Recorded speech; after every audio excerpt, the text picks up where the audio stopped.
అందరికీ నమస్తే. ఎమ్మెల్యే కోట ఎమ్మెల్సీ అభ్యర్థుల ప్రకటన చూసిన తర్వాత, అభ్యర్థుల ఎంపిక చూసిన తర్వాత, ముఖ్యంగా అధికార పార్టీ, ఎందుకంటే వాళ్ళకి 3 అభ్యర్థులను ప్రకటించారు, ఒకటి సిపిఐకి ఇచ్చేసిండ్రు, బీఆర్ఎస్ కూడా అభ్యర్థులను ప్రకటించింది, దాసో శ్రవణ్. అన్ని మాట్లాడదాం. అసలు ఎవరు ఏ కోటాలో ఇచ్చిండ్రు, ఇక్కడ రేవంత్ రెడ్డి తోక కత్తిరించారు అధిష్టానం. నేను ఎప్పటి నుంచో చెప్తున్నా, అధిష్టానానికి నాకు చెడింది, అధిష్టానానికి చెడింది అంటే ఈయన కావాలని చెప్తున్నాడేమో అన్నారు. నేను మీకు తెలియని రాజకీయాలు చెప్పాలనే ఉద్దేశంతోనే ఈ వార్తలు చెప్తూ ఉంటాను.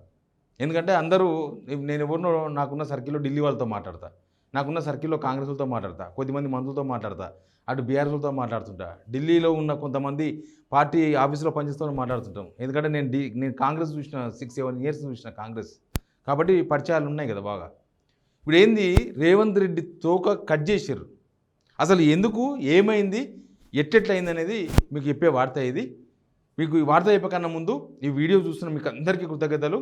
మీకు లేటెస్ట్ వార్తలు, ఓన్లీ పాలిటిక్స్ కాదు, మీ జనాలకు సంబంధించినవి, మీ సమస్యలు, మీ అర్ధనాదాలు, లేకపోతే మీ డిమాండ్స్, ఇవన్నీ కూడా నేను ప్రభుత్వానికి చేరవేసేందుకు వీడియోలు చేస్తూనే ఉంటా.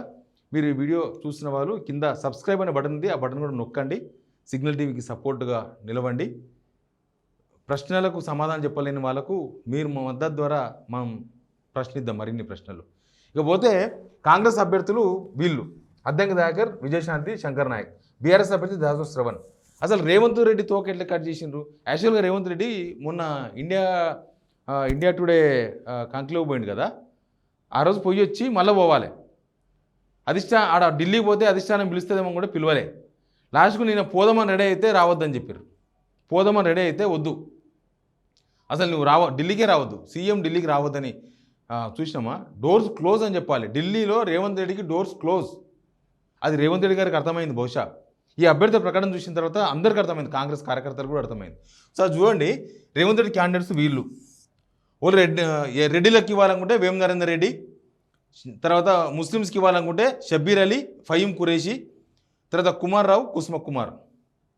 ఈయన క్యాండిడేట్స్ వీళ్ళు 5 మంది. లాస్ట్ కాడ టైట్ పొజిషన్ చూసిన తర్వాత ఇవన్నీ మొద్దు, నాకు జస్ట్ వేం నరేందర్ రెడ్డికి 100% కావాలని పట్టుబట్టిండు వేం నరేందర్ రెడ్డి. ఆయన చెప్తే ఇండలేరు అని చెప్పి ఉత్తమ్ కుమార్ రెడ్డి మినహా మిగతా మినిస్టర్ అందరితో రికమెండ్ చేయించండు. బట్టి విక్రమార్క తెలుసు కదా, బట్టి విక్రమార్క పరిస్థితి ఏం బాగలేదు, రేవంత్ రెడ్డికి పిఏలాక అనుకుంటున్నారు అందరూ. బట్టి విక్రమార్క రేవంత్ రెడ్డి తరఫున వేం నరేందర్ రెడ్డికి ఇవ్వమని ఆయన సిఫారసు చేసిండు. పీసీసీ చీఫ్ మహేష్ కుమార్ గౌడ్తో చెప్పించిండు. ఎవరితో చెప్పించినా సరే రేవంత్ రెడ్డి చెప్పిన అన్ని కట్, రేవంత్ రెడ్డి చెప్పిన ఎవరికి ఇవ్వద్దు టికెట్. ఇప్పుడు వచ్చిన ఏవి కూడా రేవంత్ రెడ్డి కోటా కాదు. ఇప్పుడు దీనిలో వేం నరేందర్ రెడ్డికి ఎందుకు ఇవ్వాలి? ఆయన ఏమైనా కాంగ్రెస్ కోసం కష్టపడ్డా, లేకపోతే ఏమైనా చేసిండా? రేవంత్ రెడ్డి బడరుతుకునే వాళ్ళకు, రేవంత్ రెడ్డి చెప్పులు మోసిన వాళ్ళకు, లేకపోతే రేవంత్ రెడ్డి ఇస్కో అంటే డిస్కో వేసే వాళ్ళకు టికెట్లు ఇప్పించే ప్రయత్నం చేస్తే ఇప్పటికే చాలామందికి పదవులు వచ్చినాయి. ఈ రేవంత్ రెడ్డి చెప్పిన వాళ్ళకు, గాంధీ భవన్ మెట్లెక్కున్న వాళ్ళకు పదవులు వచ్చినాయి just because of Revanth Reddy. అధిష్టానం ఇవన్నీ గమనించింది. ఇక్కడ ఏంది, షబ్బీర్ అలీ పాత కాంగ్రెస్ లీడర్, కాకపోతే ఆయనకు ఆల్రెడీ 10 ఉంది కాబట్టి ఆయనకి ఇవ్వకూడదు అనుకున్నారు. కుమార్ రావు కొట్టిపడేసారు, కుస్మ కుమార్ కొట్టిపడేసారు. ఈ ఫహీం ఖురేషి అనే వ్యక్తి, ఈయన కాంగ్రెస్ పార్టీలో ఈయన పాత్ర ఏందో ఎవరిని తెలియదు. గాంధీ భవన్లో ఎన్ని రూమ్లు ఉంటావో ఈయన అడుగు, చెప్తాడు? చెప్పలేడు. అసలు కాంగ్రెస్కి ఎన్ని సంవత్సరాలు అడుగు, ఒకసారి అడగండి ఎవరన్నా. ఫహీం ఖురేషి అని దాన్ని పట్టుకొని ఏం చేయలేదు, పొద్దుగాలు లేచి ఆడ పిసుకుంటూ ఉంటాడు రేవంత్ రెడ్డి ఇంటికాడ. అంతకు మించి ఏం చేయడు ఆయన. సెటిల్మెంట్లు, కబ్జాలు, సెటిల్మెంట్లు అవి వేసుకుంటూ ఉంటాడు. ఈయనకు బాగా నమ్మిన బంటు.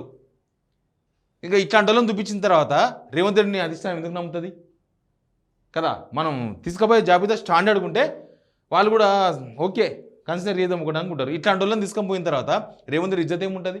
మొదలే హైకమాండ్కు ఈయనకు చెడింది, ఏం పరిస్థితులు బాగలేవు. ఆ మధ్య రాహుల్ గాంధీని కలిసిన అన్నాడు, తప్పు. రాహుల్ గాంధీని కలవలే, అది కూడా అబద్ధమేనంట. ఇక మొన్న ఇండియా టుడే కాంక్లేవ్ పోయింది కదా, మంచికో చెడుకో ఒక 10-12 సార్లు మోడీ అన్నాడు. ఒక్కసారైనా రాహుల్ గాంధీని కూడా చెప్పలేనా. మళ్ళీ 42% బీసీలకు ఇస్తున్నాం, కులగన్న చేసినాం బికాస్ ఆఫ్ రాహుల్ గాంధీ అని చెప్పాలి కదా. రాహుల్ గాంధీ అనే పేరు నోట్లకెళ్ళి రాలే. మోడీ అని 12 సార్లు అన్నాడు 50 నిమిషాల స్పీచ్లా, క్వశ్చన్ ఆన్సర్లా. అట్లా ఉంటుంది. ఈయనకు తెలుసు ఈయన వ్యవహారం అంతా వేరే ఉంది. ఈయన రంగు వేరు, ఈయన పొంగు వేరు, ఈయన వ్యవహారం వేరు. మనిషి మాత్రమే ఉన్నాడు, మనసు వేరే దగ్గర ఉందని అందరూ అనుకుంటున్నారు. మొన్న చెప్పలే రాహుల్ గాంధీ కొందరు మన పార్టీలో ఉండి బీజేపీకి సపోర్ట్ చేస్తున్నారని, అందులో ఈయన ఫస్ట్ ర్యాంక్ అని అనుకుంటున్నారు అందరూ. ఇవన్నీ చూసిన వాళ్ళు. అందుకే ఇప్పుడు అద్దంకి దయాకర్ రేవంత్ రెడ్డి కాదు, రేవంత్ రెడ్డి ఇవ్వాలని కూడా ఎప్పుడో ఇస్తుండే. ఒక మాట ఆలోచించండి, వేం నరేందర్ రెడ్డిని అద్దంకి దయాకర్ని పెట్టి నీ కోటలో ఒకటి ఇస్తున్నాం ఎవరికి కావాలని కోరుకోమంటే ఏం చెప్తాడు రేవంత్ రెడ్డి? వేం నరేందర్ రెడ్డికి ఇవ్వమని చెప్తాడు, అద్దంకి దయాకర్కి ఇవ్వమని చెప్పాడు కదా. అందుకే అద్దంకి దయాకర్ ఈయన రికమెండేషన్ కాదు, ఇది ఓల్డ్ కాంగ్రెస్ మొన్న మీనాక్షి నటరాజన్ గారు వచ్చినప్పుడు తీసుకున్న ఫీడ్బ్యాక్ ఇది. తర్వాత విజయశాంతి, ఈమె ఎవరు కోట కాదు, డైరెక్ట్ ఏఐసీసీ కోట. కనీసం సీఎం రేవంత్ రెడ్డిని ఈ 15 నెలల కాలంలో ఒక్కనాడు శుభాకాంక్షలు కూడా చెప్పలే ఆమె, ఫోన్ కూడా చేయలే, కలవలే. విజయశాంతి గారు పోయి డైరెక్ట్గా ఢిల్లీ పెద్దలతో మాట్లాడుతున్నారు, ఆమెకి ఎమ్మెల్సీ సీట్ వచ్చేసింది.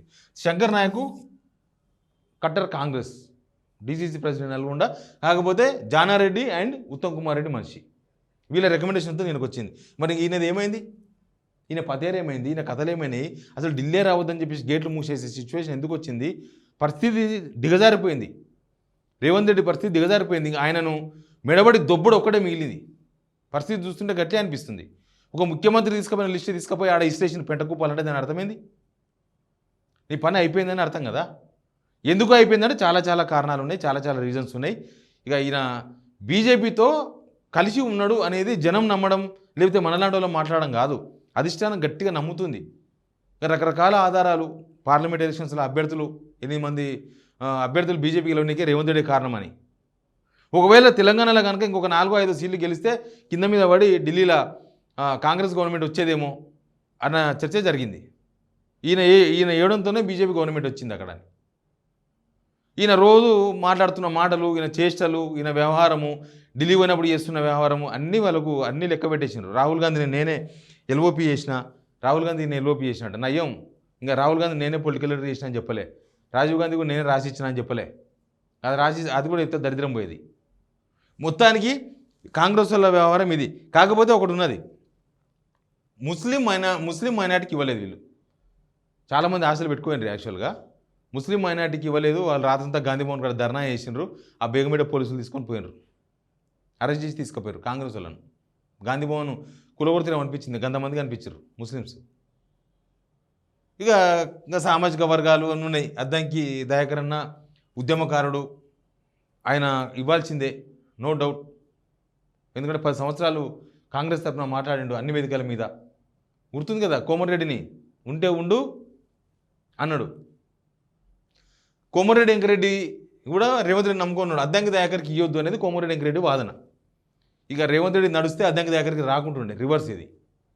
కోమటిరెడ్డి వెంకరెడ్డి చెప్పిన లెక్క ప్రకారం రేవంత్ రెడ్డి వ్యవహారం కనుక ఢిల్లీలో నడిస్తే అంతకుముందు పెద్ద బొట్టు పెట్టుకుంటుండే, ఆమె కనుక ఉంటే ఈయనకు రాకుంటుండే, అద్దంకి దయాకర్కి రాకుంటుండే.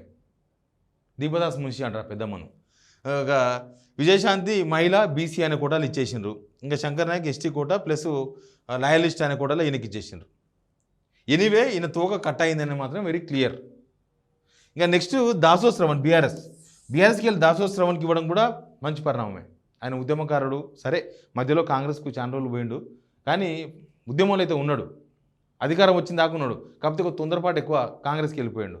ఉత్తని హట్ అవుతాడు, రాజకీయాల్లో హట్ అయితే నడవది. రాజకీయాలలో అన్నీ వదిలేసి ఉండాలి. ఆత్మాభిమానం, ఆత్మగౌరవం, సిగ్గు, శర్మ అన్నీ వదిలేస్తే నేటి రాజకీయాలు నడుస్తున్నాయి. ఈయననేమో ఇంకా ఎవరో మాట అనగానే హట్ అవుతాడు, ఎవరో ఏదో అనగానే ఉలికి పడతాడు. దాంతోనే ఆ పార్టీ ఈ పార్టీ రకరకాల పార్టీలు తిరిగి లాస్ట్కు బీఆర్ఎస్కి వచ్చిండు. ఎనీవే ఒక ఉద్యమకారుడు, బీసీ సామాజిక వర్గం సంబంధించిన దాసో శ్రవణన్నకు ఒక పదవి ఒకటే వస్తుంది బీఆర్ఎస్కు. వాళ్ళిద్దరు అభ్యర్థులను పెడతారేమో అనుకుంటే పెట్టలేదు, ఒక్క అభ్యర్థిని పెట్టినరు. ఎలక్షన్ తుస్సు అనిపించారు, లేకపోతే ఎలక్షన్ వచ్చేది రంజుగా ఉండేది. నేను మాట్లాడుతుంది దాని గురించి, ఎందుకు పెట్టలేదు బీఆర్ఎస్ వాళ్ళు. కానీ దాసో శ్రవణ్ ఇవ్వడం మాత్రం మంచి పరిణామం. బీఆర్ఎస్లో ప్రతి కార్యకర్త దాసో శ్రవణ్ అన్నకు ఎమ్మెల్సీ ఇవ్వడం వాళ్ళంతా యాక్సెప్ట్ చేస్తున్నారు. చాలా కాంపిటీషన్ ఉండే, కానీ ఎవరికి ఇచ్చినా ఆమెకి ఎందుకు ఇచ్చారు, ఈయనకి ఎందుకు ఇచ్చారని క్వశ్చన్ వేసేవాళ్ళు. దాసో శ్రవణ్ అన్నకి ఇవ్వడంతోన ఆ క్వశ్చన్స్ ఏం లేవు. ఇప్పుడు మంచి పరిణామమే. పార్టీకి పనికొస్తాడు, ఓ పెద్ద గొంతు అయినది. కౌన్సిల్లో ఒక గొంతు అయితే 100% అవుతాడు. ప్రతిపక్షానికి ఒక గొంతు కావాలి, ఆ గొంతు దాసో శ్రవణ్ అన్న అవుతాడు, నో డౌట్. మనం మంచిగా వర్కౌట్ చేస్తాడు, సబ్జెక్ట్ మాట్లాడతాడు, జనాల తరపున మాట్లాడతాడు. అదైతే దాన్ని మనం చెప్పదగ్గది ఏం లేదు. వేరే వాళ్ళకి ఇస్తే వేరే మాట్లాడే అవకాశం ఉండే మనకు కూడా. దాసో శ్రవణ్కి ఇచ్చారు కాబట్టి మనం ఏం చేయాల్సిన అవసరం లేదు. అన్న బీసీ సామాజిక సంబంధించిన అన్న. ఎనీవే ఈ మొత్తం ఎపిసోడ్లో, ఈ ఎమ్మెల్సీ ఎలక్షన్స్ ఎపిసోడ్తోన రేవంత్ రెడ్డి కథ ముగిసింది అనిపిస్తుంది. ఇంకా ఇప్పుడు ముగుస్తుందో తోక కట్ అయితే అయింది.